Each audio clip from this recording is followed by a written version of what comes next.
Bro, அதாவது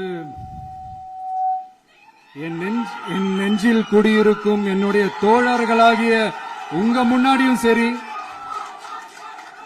என் நெஞ்சில் குடியிருக்கும் தமிழ்நாட்டு மக்கள் அனைவரும் அவங்க முன்னாடியும் சரி, இன்னைக்கு அந்த கொடியை அறிமுகப்படுத்துறதுல எனக்கு ரொம்ப ரொம்ப பெருமையா நினைக்கிறேன்.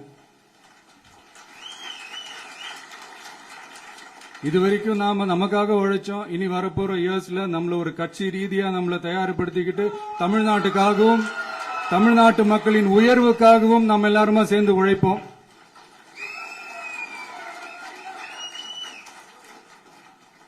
இந்த புயலுக்கு பின் அமைதி ஆர்ப்பரிப்பு ஆரவாரம்னு நம்மளுடைய கொடிக்கு பின்னாடியும் ஒரு இன்ட்ரெஸ்டிங்கான ஒரு வரலாற்று குறிப்பு ஒன்னு இருக்கு. அது என்னன்னு அதான் நீங்க எல்லாம் ஒரு நாளுக்காக வெயிட் பண்ணிட்டு இருக்கீங்கன்னு சொன்னல. அன்னைக்கு நம்மளுடைய கொள்கைகள் என்ன, நம்மளுடைய செயல் திட்டங்கள் என்னன்னு சொல்லும் போது அன்னைக்கு இந்த கொடிக்கான விளக்கத்தையும் நாங்க சொல்றோம். அது வரைக்கும்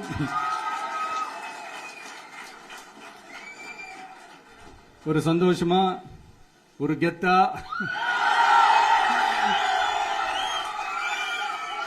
நம்ம இத ஏத்தி கொண்டாடுவோம். இது வெறும் நம்மளுடைய ஒரு கட்சிக்கான கொடியா மட்டும் இதை நான் பார்க்கலைங்க. தமிழ்நாட்டோட வருங்கால தலைமுறைக்கான ஒரு வெற்றிக்கான ஒரு கொடியா தான் நான் பார்க்கிறேன். இது உங்க இல்லத்துல உங்க உள்ளத்துல இதெல்லாம் நான் சொல்லாமலே நீங்க ஏத்துவீங்கன்றது எனக்கு நல்லா தெரியும்.